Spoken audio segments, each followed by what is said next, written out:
This video is the one that I really want to make for a while now. It's been a while since I've done an NBA history type video, and I'm glad that I have the time to make this apparent video. So first and foremost, the NBA in the 1990s were a different era, an era where it was regarded as one of the toughest eras in basketball history as far as defense goes. An era where hand checking was more prevalent. This was also the era dominated by dominant big men. But most importantly, this was an era where it was mostly dominated by, of course, the Jordan-led Bulls. During this era, we have seen multiple championship-level teams that never won a championship, all because of course, Jordan. But I really want to delve into one particular team in the Orlando Magic, specifically Shaquille O'Neal and Penny Hardaway. This duo was supposed to take over the NBA after Jordan left to play baseball. This was a duo that we expected to win multiple championships, but never came close towards getting the job done, all due to off-the-court issues. And so we finna do a deep dive on this duo and how in the world this potential legendary duo never came to be. Let's get it. But first, A-Man, say man, this is the A-Man Show, back at it again for more content. Make sure y'all subscribe. I post NBA and NFL content. Turn on post notifications so that way y'all don't miss any of my new videos. Anyways, stay tuned and let's get it on. Before Penny Hardaway got drafted, before Shaq got drafted, the Magic was an expansion team during the late 80s to early 90s, and like most expansion teams, the Magic was fucking anus. As in their first 3 seasons of their existence, they never won more than 30 games. After the 92 season, it was clear that this franchise had no clear direction. Although Nick Anderson was a borderline all-star caliber player within his own right, but aside from him were average to below average role players.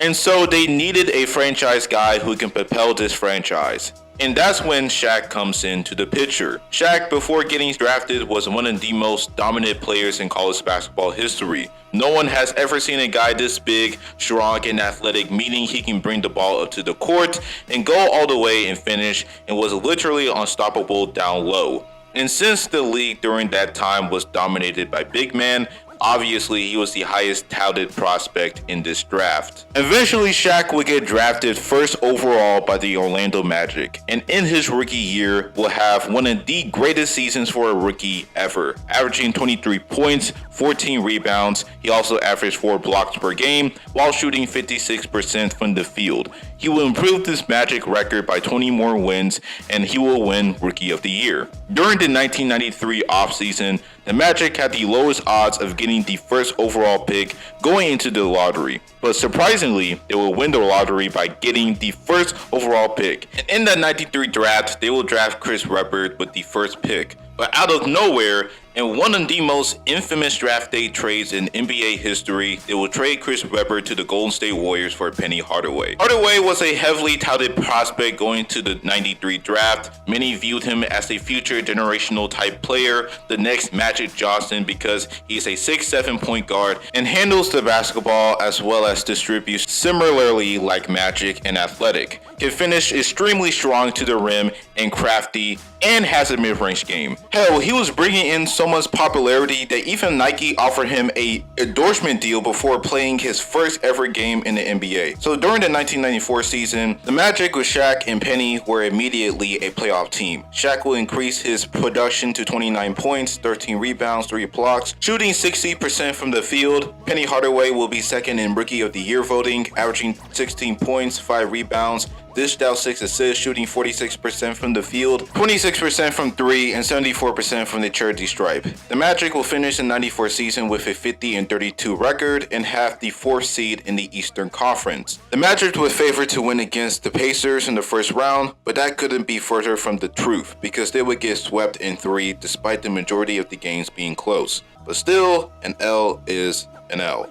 Even with the sweep, it proved why the Magic, specifically Shaq and Penny, especially them being in their early 20s, were the most promising young duo in the league, seeing how they led Orlando to their first ever playoff appearance. For common knowledge, this is during the time when Jordan was playing baseball, and going into the 95 season, it will be the Magic's opportunity to really show the league that they are the real deal. In the 1995 season, the Magic finished the regular season with the best record in the Eastern Conference with a 57-25 record. Shaq and Penny will later establish themselves as the best 1-2 punch in the league, most especially Penny Hardaway, as he will be regarded as arguably the best point guard in the league during that 95 season, with averages such as 21 points, 4 rebounds, 7 assists, shooting 51% from the field, 35% from 3, and 77% from the charity stripe. Hardaway made his first of many All-Star appearances, and most notably made his first of many first-team All-NBA selections. Shaq, on the other hand, will average 29 points, which is leading the NBA, along with 11 boards, 2 blocks, shooting 58% from the field, and he will be second in MVP voting that year. Horace Grant, whom the Magic signed in the 94 offseason, averaged 13 points, 10 boards, along with a block per game, along with stifling defense. The Magic in the postseason will eliminate the Celtics in easy fashion in the first round, but in the second round is where it's the biggest highlight of the postseason that year, as Jordan will come back and play the last 17 games of the regular season and eventually regain his old form in the postseason. So it's a true test for the Magic to see if they are a true contender, and based on that series, they have passed the test. The Magic eliminated the Bulls in the second round in 6. People really want to throw MJ some slack. One particular thing that he was still rusty, which is fucking false, because the man in the first round was literally himself against the Hornets. In this series, MJ did not get the job done. In game 1, the man scored 19, but on 8 for 22 shooting from the field, including that blunder in the last 20 seconds of the game, even though he will play well for the remainder of that series. But it wasn't enough to overcome the Magic. Now, there are many factors to this L, such as the Bulls never having a interior presence down low, such as rebounding and defense, all due to Horace Grant leaving that offseason. But like I said, Jordan took a L, and that's probably the biggest stain in Jordan's career. But going back to the Magic will defeat the Pacers in a tough 7 games. Shaq and Penny will step up big against the Reggie Miller-led Pacers squad to reach the NBA Finals for the first time in franchise history. Although the Magic will get swept by Hakeem Olajuwon and the Rockets, but let's not act like Shaq and Penny shit the bed, as they averaged these numbers in the finals, but obviously that wasn't enough. In their first 2 years as a duo, Shaq and Penny has got the Magic to their first playoff appearance and finals appearance in a 2-year span. Now, you may be thinking it couldn't get better, but it did. Well, sort of.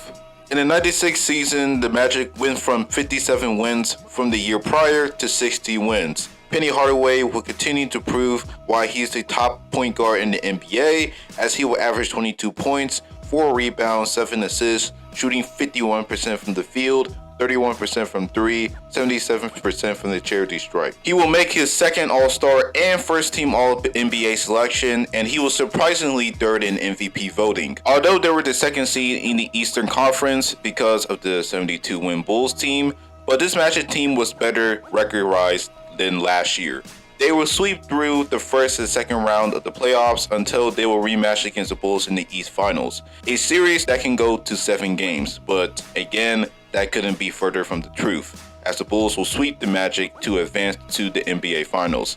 And this series loss will be the last year of the Shaq and Penny duo. Shaq will leave for Orlando to take his talent to LA and leave Penny Hardaway all by himself. With that being the case, what happened to Shaq and Penny? How come this potentially legendary guard big man duo ended their tenure with each other prematurely? Well, there are multiple reasons. Shaq and Penny did not have the greatest relationship. Now, it's not as intense as the Shaq and Kobe beef, but there were definite clashes between both Shaq and Penny. For instance, as Penny Hardaway grew as a player, the more popular he became. Mind you, between 1993 to 95, Hardaway was the most popular and most marketable player in the NBA, and in 95 to 96, the popularity reached the pinnacle peak, because the Magic in those years made 2 conference finals appearances and a finals appearance.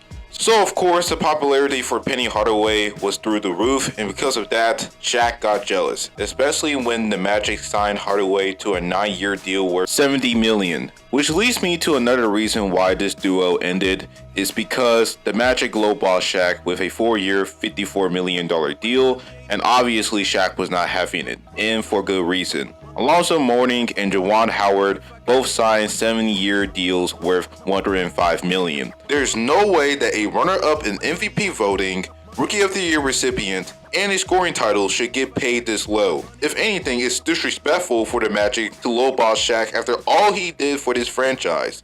Luckily, Jerry West and the Lakers knew Shaq's real value as a player, and so they offered him a 7-year, $120 million deal, which was, back then, one of the largest contracts in NBA history. Actually, the largest contract in NBA history, excuse me. It's funny to know how much players were getting paid back then compared to now, where $120 million is now common. But anyways guys, when the Lakers went in there and offered Shaq this lucrative deal, the Magic went ahead and increased their offer for a 4-year, $80 million deal. But obviously it wasn't close to the Lakers' proposed contract. You know guys, this is not the worst part of the situation. There was this newspaper company called the Orlando Sentinel who posted a poll if Shaq is worth $115 million, and 90% of the voters voted no. One of the reasons why is because of his free throw shooting. Wow, cocaine is one hell of a drug for these people over there.